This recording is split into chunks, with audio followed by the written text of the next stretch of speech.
Hello YouTube, this is the Bucket coming at you today with my Arcus 94. This is a steel frame, steel slide, steel barrel, high power clone from the Bulgaria.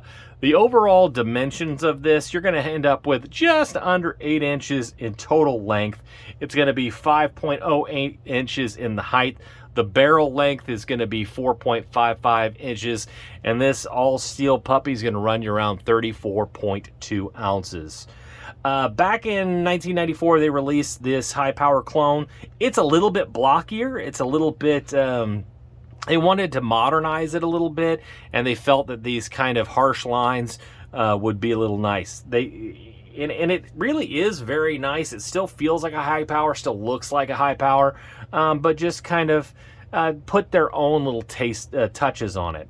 It does come with a rear and front slide serrations. You'll see that there are some dovetailed front and rear sights, and whoever owned this before me put some green in the rear and some red in the front, which when I took it to the range, it shot really well. I picked up really nicely. When you get to like a FEG or a true FN high power, the sights really leave something to be desired. I like what the previous owner on this particular gun did. The previous owner also removed the magazine disconnect safety, which I'm a big fan of, because now the mag will drop free and the trigger is much improved on this particular model. It makes it nice and crisp. Was easy to get those follow-up shots. I will tell you that there is not much of a trigger reset, auditory or tactile. It's there, but it's really hard to find. I like the fact, I like this two-tone model that I got. They did come in all black. This came with the kind of rubberized wraparound grips. Not my favorite. I think it bulks up the gun by quite a bit. And a high power is going to be kind of thick in the hand to begin with. So anything that you add extra is not ideal. When I did a review on the Gerson high power clone, I put some GUN or gun grips, and those I felt were a little bit narrower. So I would change these out as quickly as you can, but not all of them came with them. Some of the other things that they offered, they did come up with a compact version, which looks super cool. And they came out with the Arcus 98, which is a double action. And that's actually what Bulgaria ended up adopting for their military. So there are a couple of options out there. This is an older firearm, and the finish is really held up really well.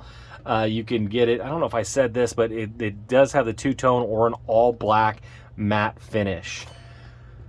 When I started doing research on these, a lot of the older gun boards really kind of hammered these and said they were really pretty bad. I thought this was an awesome firearm.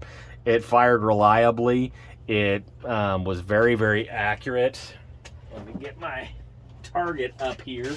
This is how I shot with it at 10 yards, which is not bad for the first time you ever shoot a firearm.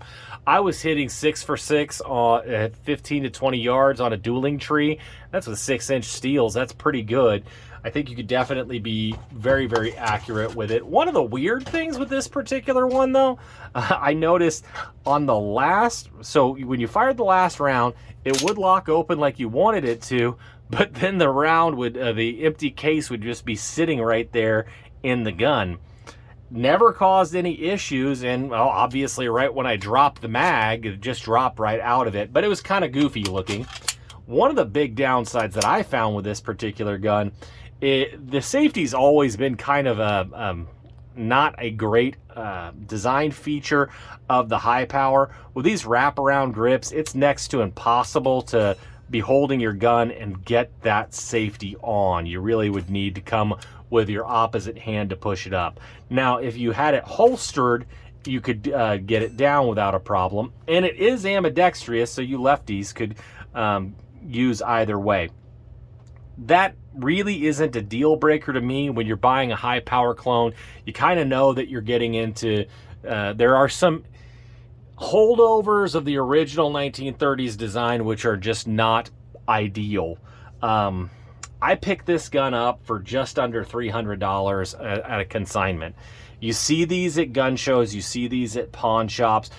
When they came in originally, they were kind of a budget firearm, and you know, if your option was to pick this up at a pawn shop for $350 or buy a brand new Gerson for $450 before tax, I think this might be the better option, because you can adjust, you can change out the sights.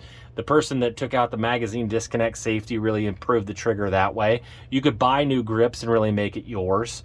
And you know, if you've got a compact, it would be a completely different gun that you can't get. Now, what I will tell you is recoil springs for the compact are really hard to find, so you want to keep an eye out for that. That would be maybe something to look at. But the recoil springs on this, you could use any Hi-Power springs and that would be fine. Yeah, I think that if you're at a gun show and you see one of these on the table and it looks clean like this one did, like this one does, I would, if it was the right price, I would pick it up and not have any problems with that whatsoever. It's a great, great gun. I want to thank everybody for supporting the channel. All the likes, all the shares, all the comments are really appreciated. And as always, you stay classy, YouTube. Little middle baby bucket, do you want to live in California? No! Why? Because I'm not a communist.